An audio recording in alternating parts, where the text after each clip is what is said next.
is we're going to watch a singer. She's telling a story. I want you to tell me intentionally what you see her doing as she's telling this story. What are the intentional things that she's doing, Rahima, to grab their attention? What are those intentional things? Okay. And then I'm going to give the lesson and I'm going to name intentional techniques. Then we're going to watch it again and see if we can name the techniques. But right now, let's not worry about whatever the official name is, so to speak. I just want us to see, because what we're doing here is focusing on intentionality. One person looks and says, oh, they just sung a great song. But it's a reason why she's a world-renowned singer the way she is. It's the little things. I want you to pay attention.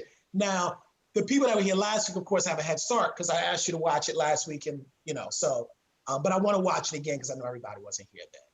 So let me share my screen.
Now I heard there was a secret chord that David played, and it pleased the Lord.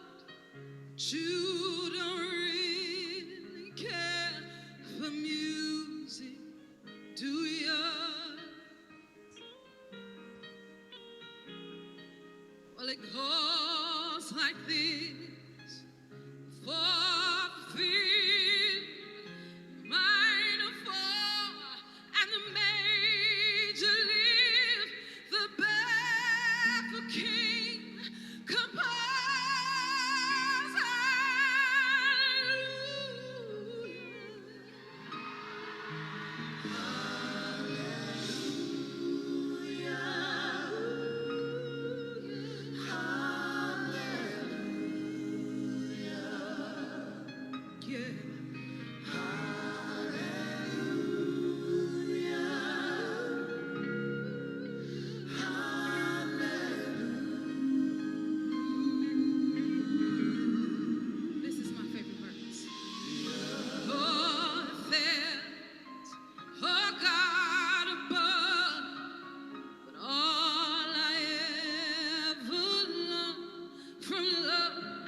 Okay, that's such a beautiful song.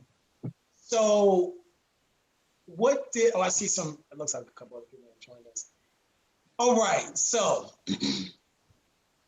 what did you notice? What did you notice?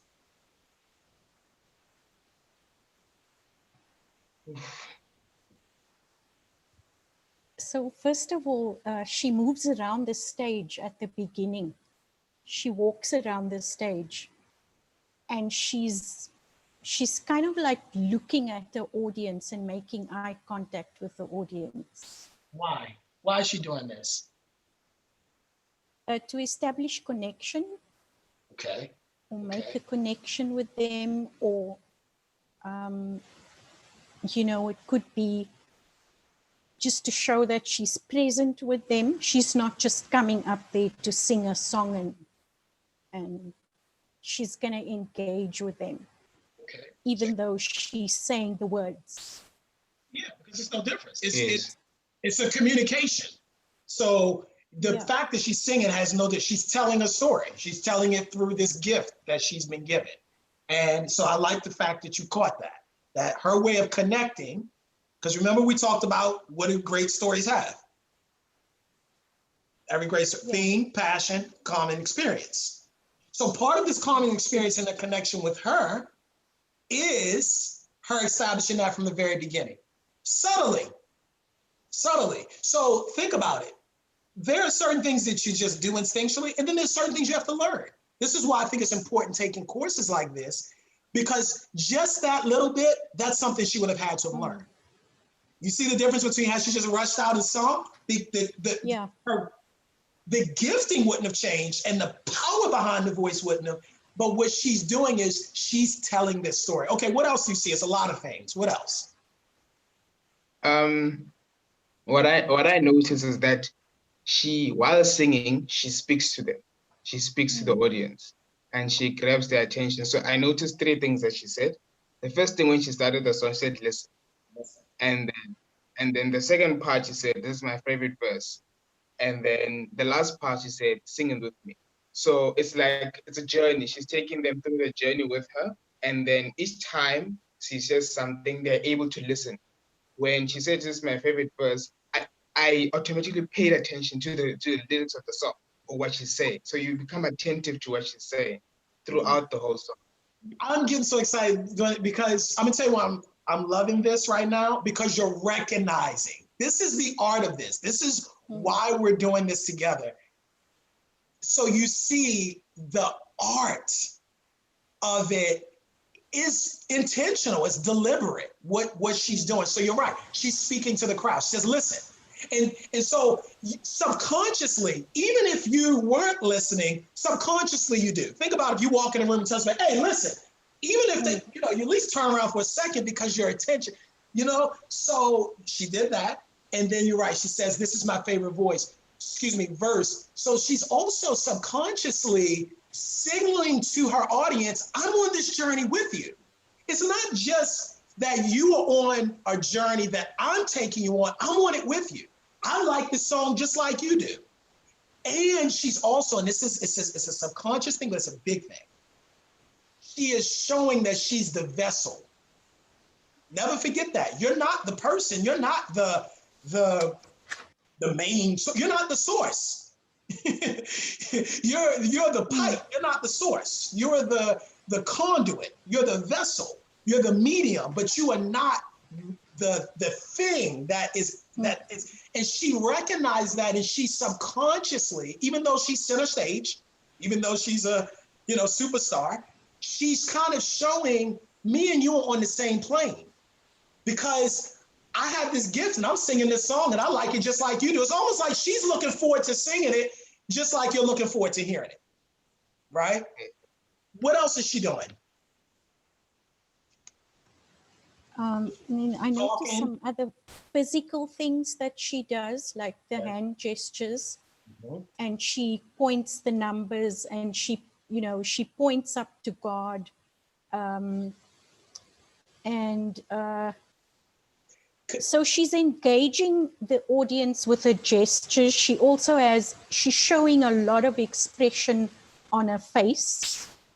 Her passion it's coming through on those facial expressions, and then the tone and volume of her voice and the way she controls it. She's in complete control of her voice. Okay, this is a good point, but let me start with what I want to share. So I want to talk about the verbals and the nonverbals. Yeah. And we're going to use this as a backdrop because I want to point out some things that we saw in the video. So for the verbals, I want to talk about 3 Ps, and then the nonverbals, I wasn't able to get those all into one letter, so they'll just be 3 things. But these are both types of ways that I want you to be thinking about, regardless of how you're communicating, whether it's the persuasive speaking, the public speaking that we're going to get into later, the selling, negotiating, interviewing, one-to-one, whatever. These are tips you can use, period. These are ways to get the message across. And so instead of us just say, be more effective as a communicator, I want to give you 6 distinct areas that we want to focus on today. And in each of these areas, and this is the goal, when we look back at that video in the next, I'm looking at my clock, 15 to 20 minutes, I'm going to show you in each of the 6 areas how she's doing something different. So let's start with verbal. 3 Ps I want to talk about: a pitch, pace, and pause. So write those down, please. Pitch, pace, and pause. Rahima, you already getting into that. Pitch, pace, pause. So let's back up for a second. You're telling a story. She's telling a story. Whether she's singing it, whether it's a comedian, we're going to see that a little bit later today. Whether it's a politician, it's an attorney, whatever, I don't know, whatever profession you want to give it to. It's a story. That's what I want us to focus on. How do you create that connection? How do you create that engagement? Because that's it. That's the key word here. That's the word. It's not just to do it, but to engage people. So pitch, pace, and pause. These are the 3 verbal ways that, I'm sure that there's more, but I would like to identify to be cognizant of and how you are expressing yourself. So we talk about pitch, we're talking about volume, and we're talking about tone. And I was asking the difference between volume and tone. So what's the difference? I know a lot of times people use them interchangeably, but they're not. Yeah, volume has to do with the sound, with how loud or soft you speak. And then I think tone is linked more to there's like an emotional link with tone. I don't know how to explain it. I know, once you started explaining, I see, okay, so how do you want to give it a shot? You want to try to explain it? The difference between the 2? No, I think my explanation will quite be interchangeable. So yeah, but with the tone, I think I'm more inclined to say it's more related to the emotion. And yes, and then the volume is more related to the loudness. Okay, but volume is related to emotion too, right? Well, no. I don't know. I would think we would agree. Volumes have to be related to emotion too. It's hard to really make the distinction. I think the distinction has to do with, you kind of said it, Rahima. I think volume is loud, how loud you are or not loud, quiet or loud. Whereas I think tone is soft and hard. And you kind of use soft and hard for volume, but I think that's where tone comes in. Because you can be loud and have a soft tone. And you can have a low volume. I mean, I think of when I was a kid, right? So you can have low volume and have a harsh tone. You know, my mom would talk to me when I would get in trouble from between her teeth. Sit down. So the volume was low, but that tone let me know, Darrell, if you don't sit down, it's going down in this house. So I'm just making the point of, I want you to be able to tell the difference between tone, between volume. I can be loud and still project that soft tone. And I can be, so that's there. So let's go to Jennifer Hudson's video. She She was letting you know from her pitch, both volume and tone, how you should feel. I want you to catch this. The same way, so I'm gonna link this a little bit with pace. So let me hold that thought and go to pace. So pace is the speed at which you're speaking. Generally, when people talk faster, it conveys to someone else a heightened sense of emotion. So I want you to see louder volume, changing the volume, changing the tone, changing the pace, that even if the words are the same, will communicate something completely different. So she's letting you know by her pitch and by her pace that she's coming to the climax of the song. Even if you don't recognize it, she's letting you know that you should be excited. And when I say excited, I don't mean excited necessarily like when I just mean excitement, I mean in the very raw sense of quickening your heartbeat and that emotion, because that's something that you don't have to think about. And it's being done by the volume slightly getting larger. So she started low, right? Notice that. And she's kind of teasing the crowd. She's creating a sense of suspense. And every verse is getting higher and higher. That's letting you know what's taking place there. Great speakers are doing the same thing. The quickening of the pace is letting you know how you should feel. So let's go to the speech that we got, the third grade dropout, remember from last week. Notice as he wanted to convey stronger points as far as to get you more heightened, his message got quicker. You notice he would give those pithy comments. Father told me never, son, never quit. You know, and he's getting louder and his pace is quickening. Conversely, a slower pace, a lower volume is suggesting slow down, listen to what I'm saying. So the slower pace is communicating subtly, regardless of the words. The pace itself is communicating, I need you to pay attention to what I'm saying. I'm gonna go back. I know I keep using my mom as an example. I'm gonna go back to what mom would say, do I need to say it differently? You know what I mean? So that pace is letting you know she's serious now. Your pace. So even the fact of sometimes, let me go back to the speech from last week. Remember when he switched from how happy he was for his wife, meeting his wife, and she agreed to marry him, and he's talking fast and he's excited. And then he stops and says, then she had a lump on her throat. And it automatically switches. His tone switches, his pitch. We don't have time to watch it again today, but I want you to watch it again on your own time. His tone switches, his pace shifts, and it's letting you know subconsciously that the emotion has shifted. If everything's monotone, then I don't know where to pay attention. And that leads me to my third non-verbal, pause. Notice he said, she had a lump in her throat. Boom, just stop. Sometimes one of the biggest underutilized tools of communicators is the pause. Because people feel like they have to fill the space with something. You know? So you know how it is when we're on the phone, you feel uncomfortable with a pause. You're in a room, you feel uncomfortable with a pause. And because of that, people don't understand the power of a strategic pause. I'm gonna show you next week, a pause can be what can uncover from someone you're either negotiating with or talking to or interviewing. That can be your ticket to get them to reveal what you need them to reveal. Just the pause. So Jennifer Hudson, of course, well, I'll have you figure it out. But she uses pause as well with that. So let's switch to nonverbal. So we have those three: pitch, pace, pause. Any questions on that?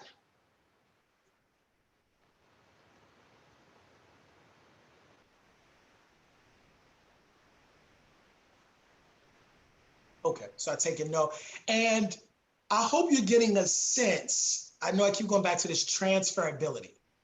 The reason I am intentionally not just showing you public speakers is because I want you to be aware of how communication is happening every day in every type of arena. And you can use these. When we talk pitch, pace, and pause, you can use that at the supermarket to haggle down the price, just like you can use that walking into a boardroom to do a presentation. And, you know, think about it if somebody says something crazy to you. Just the difference between, instead of responding, just pausing. That says something. Have you ever been in a situation where somebody says something, and they knew from your pause, just that's how powerful pause can be. You didn't even have to say nothing. You didn't have to pull out a 4-letter word. You didn't have to do any of that. All you had to do was pause. I just want you to understand that's the power of the pause. And that the same way that can be used on that one-on-one, that's what the great speaker is doing in front of 100,000 people. The pause will get you to just, because now what was the last thing you said? All right. So now let's go to nonverbal. The first is the thing that everybody goes to, body language. Body language, so we're looking at gestures, you're looking at hand movements, and y'all already pointed out. So notice she came out perfectly still. So when she moves, we notice the movement because she was still before. She's almost like a statue. So the first thing that she does as a body movement is to move her arm up. Subconsciously, your gaze goes there, even if it's for a split second, because we're all wired like that as humans. You're wired that if somebody walks to you and points to something or around you, you turn even for a second, just because that's just how we're wired. So she's subconsciously engaging you just with the lifting of the hand. Just with the lifting of the hand. Just that simple. So pay attention to the body language, and her body language, and I'm going to show you even when we watch it again. When she starts singing at one part, and you'll notice she starts lifting her hands like this, she is matching her hands to the pace of her voice. As her voice is quickening and the emotion is rising, her hands are subconsciously also letting you know what's taking place. It's all in alignment. I want you to see the intentionality. See, sometimes remember I told you how sometimes what happens is we do what's, I'll call it split communication. So you ask somebody a question, they say yes, but they nod their head no. Typically what tends to happen when we communicate, we don't realize, because there's all these different areas, we're communicating one way in this one area, but we're contradicting ourselves by saying other things.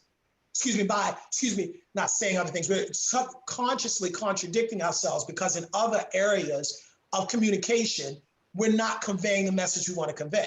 It's like, walking into an interview saying, you think you're the best person for the job? Yeah, I think I'm the best. Clearly you said the right thing, but your tone, your inflection, your posture, all of that, you failed it. So overall, I would say you did not communicate that. So I want you to see not just how this transfers into all different arenas, but the intentionality behind matching your body movements with your pace, with the pitch. And like I said, and if you think, because I'm sure some of it I might be saying, and you might be thinking, Darrell, you're just reaching for something here, and y'all are too kind and polite to say that, even if but if you're thinking that, this is what I would encourage you to do. Watch her when she was on American Idol. Watch her early performances. This lets you know she's refining herself. That this is it's not an accident. It's not just she just lifted her arm, and now maybe she just did, and I don't want to give her more credit. Maybe she just did just lift her arm, right, in that case. But the point still remains that there are intentional things that are happening in this performance, and you can see over the years. This is with anybody that you see get better. They're doing those things. All right, so first, body language with nonverbal. Second thing is dress. What did you notice about her appearance? When I say dress, I'm talking apparel appearance. What did you notice? I think it's linked to what she's singing, one, and two, the lighting of the stage. It complements what she's wearing. Yes. So again, I don't want to, and dress is one of the most, this is again another underutilized point. So if I had to say that pause is one of the most underutilized verbal tools, I'm going to say that dress is one of the most underutilized nonverbal tools. How you appear matters because I see you before I can hear you. What's the old joke that you know that sound moves faster than light because people appear brighter than what they are till they start talking. So you see, or excuse me, light moves faster than sound. So they're going to see you first. How you appear makes a difference, and I think that's important that you notice that. It's a reason why when you watch these debates, remember we talk about politicians, they're all wearing the same color shirts, blue or white. Nobody has a purple shirt, purple tie, because there's a science behind the colors. There's a science behind rolling up your sleeves. You're subtly communicating. Notice these little things. I'm here to work. Pay attention to that. If you're walking into a meeting, if I'm a man, I'm in my mind thinking, should I wear a jacket and no tie? Should I not wear a jacket? Should I just wear a button up? All of these things are going to communicate something different. If I walk into an area and I'm dressed in a certain way, they might take that as me trying to suggest I'm a cut above. If I'm not dressed right and I come in there, then they might not listen to me because I'm underdressed. And so beyond over and underdressing, then there's also how I'm dressing. So you're right. I think the fact that she wore white, that sparkly, whatever those sparkly pieces were, I think to compliment, she dressed not to necessarily for somebody to sit across from her. She dressed to be in a spotlight. That was probably made just for that event. You're going to have a light on you, and this gold is going to look, or whatever it was on her is going to look different. Just like today, and I purposely wore this, my comeback swinging shirt, which is the name of my newest book. So you may not, and I did this purposely, even if I never pointed it out and you never intentionally noticed it, subconsciously, that would have been a seed that would have been planted in your mind. So these are the little things. That's why, and if you think I'm dress doesn't matter, even though it's a little different, I'm talking visuals. That's why whenever you turn on a network, they always have their logo somewhere. Like, why does that matter? Because they are subtly imprinting visually what they're trying to say to you audibly. Dress is important. And then the last thing, demeanor, which is slightly different from dress. Now we're talking about an aura. How do you appear, present, and show up in the room? That's highly important. Remember week 1, we talked about that. How do you show up in the room, in the world? What's your emotion? What are you feeling? Your demeanor is going to drive a lot of that response.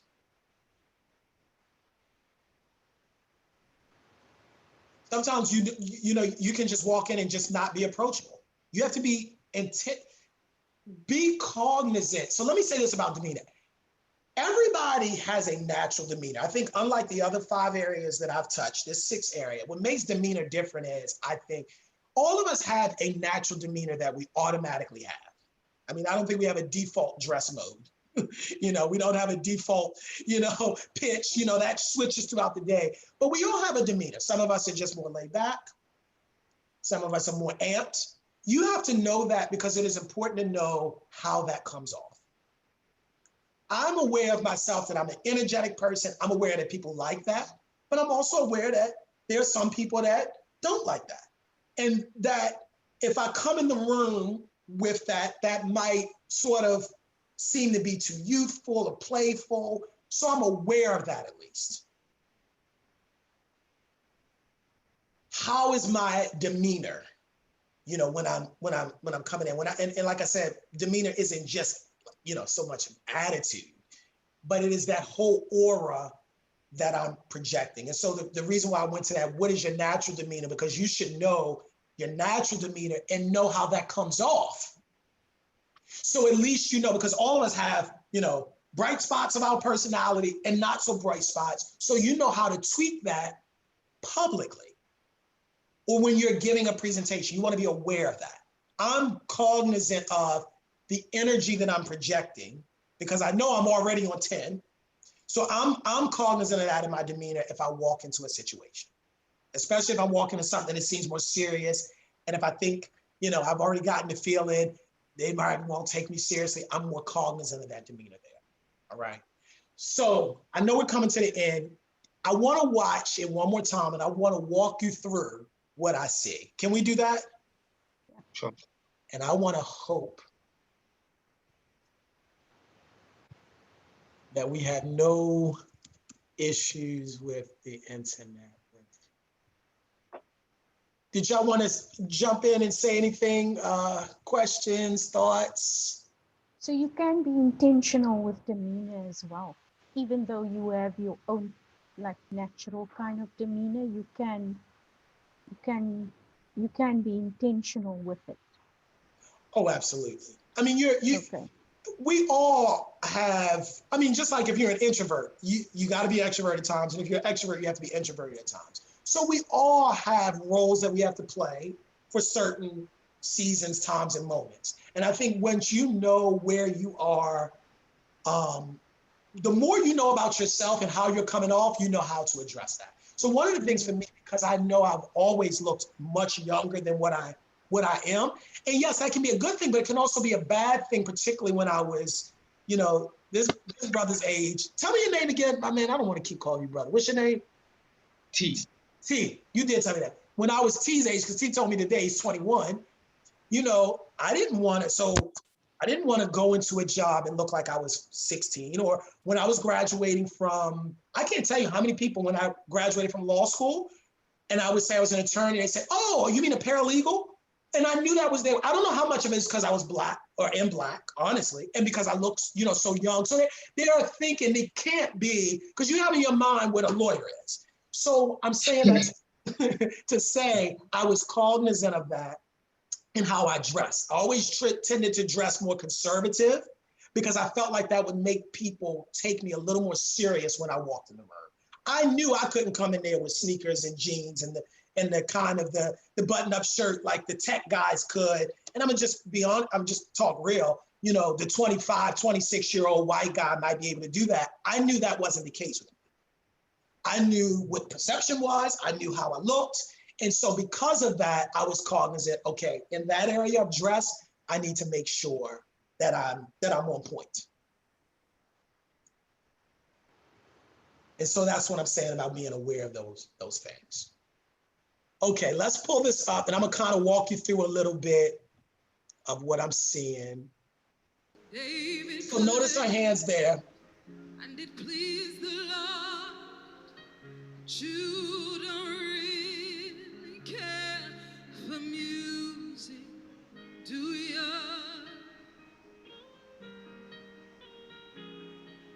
Well, it goes like this.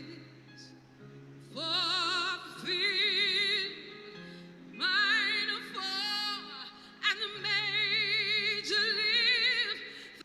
Notice our hands. Are y'all seeing what I'm seeing? Yes. Notice our head went up first and our hands are subtly letting you know how to feel.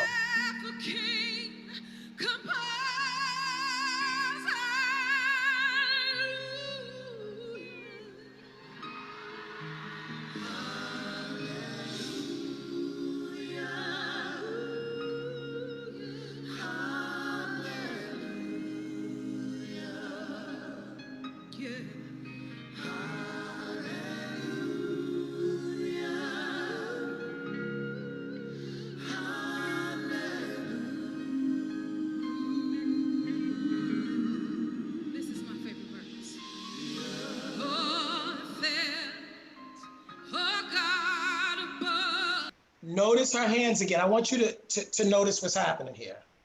But all I ever learned from love is how to shoot somebody who overthrew you. Sing it with me. And it's not right that you hear at night. It's not somebody who has seen the light. It's a chord that needs a broken hallelujah.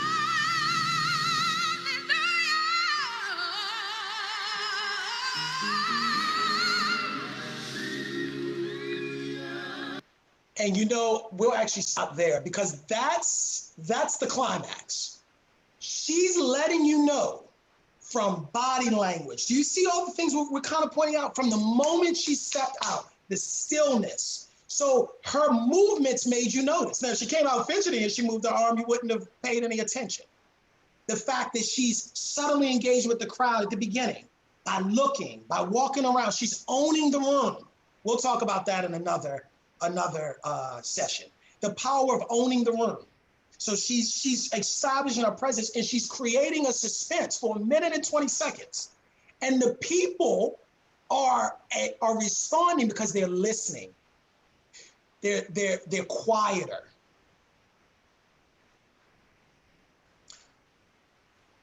When Mussolini and these fascist leaders, Hitler and all of them, would get up to speak, if you look at some of their speeches, they would get up for 2 minutes and wouldn't say anything. Michael Jackson would do, he's the only other person that I know would do that as well. When he would, some of his performances, he'd come out on stage, you can Google this and see it, and for 5 minutes, he's just standing, and he wouldn't move. And people would just click, because it's the creating the suspense. Now you've got to be, you got to be somebody to wait for 5 minutes when they introduce you. But you see that there's too much work, Darrell. But it's that literally because you're creating that connection. And when we won't see it today, but really effective speakers, when you've done it the right way and you start speaking literally from the right pauses, you can see the crowd literally leaned in slightly to wait for you to say something. That's what's happening there. So then when she begins, she starts low. She's subtly letting you know, pay attention to what I'm saying. Sometimes you have great communicators that do that. They start, the first time I ever saw my father, I was 15. And that slowness and that lowness is kind of letting you know slowly to keep. Now, again, you got to balance it, because I've seen people do this and it doesn't work right because you talk too low and now people just lost interest. So, but you see that she's also doing that. So, and then slowly, I hope I wasn't annoying y'all. I didn't want to keep pausing the video, but she's slowly letting you know with her hands. I'm telling you, to be at the level she's at, she's watching her performances and people are critiquing it later. They're critiquing it later. I remember I read Judy Garland's book and how Judy Garland would talk about, the big gesture coming at the end. So whether that's the coming down of the hand, they're taught to do that. They're learning that their hands and the movement. So she's letting you know, and notice every time her voice rises, you see her hands go up a little further. And at one point her head rises. These are all these things that she's doing subconsciously as you're watching her, because keep in mind, it's a big arena, but they're watching on a Jumbotron. All of those things are conveying this message. I want you to see that, because most people who will show you about public speaking, they're only going to teach you the 10% about the words. But I'm showing you all these other pieces, and I want to take it out of the speaking arena so you see how it sits squarely in communication. She's doing the same thing, the building of community, and then she's bringing you to the climax. And the people are responding. You see it because they're screaming and what's that? What's the point? Remember we talked about the breaking point in the beginning? What's the breaking point? When did she go there? That's what we say over here, when she just went in.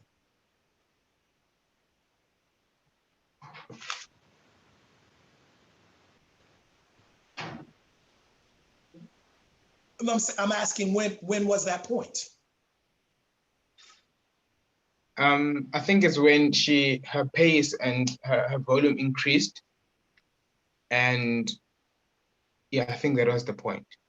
I think it's where I cut it off. I mean, that's the moment where she went there. That's that, when you see her face, that's where she went to that moment of vulnerability. And you feel it. The crowd, when you go to that place, she could have been speaking, she could have been singing in Arabic. You're going to feel it because we're a feeling people. That's why I wanted you to, you literally feel that song, because all of the things are being aligned. The words, the movements, the motions, the pace, the pause, the pick, all of these things, the dress, everything is being aligned to bring this story alive. And that's how I'll end this. That's the difference between a good communicator and a great communicator. They're not just telling you the story, they are bringing it alive. Anybody could take the words on that page and try to sing it. It's different to bring it to life. It's different to make this, the subtle hand gestures that let me know and match what the words are. The movement of the legs.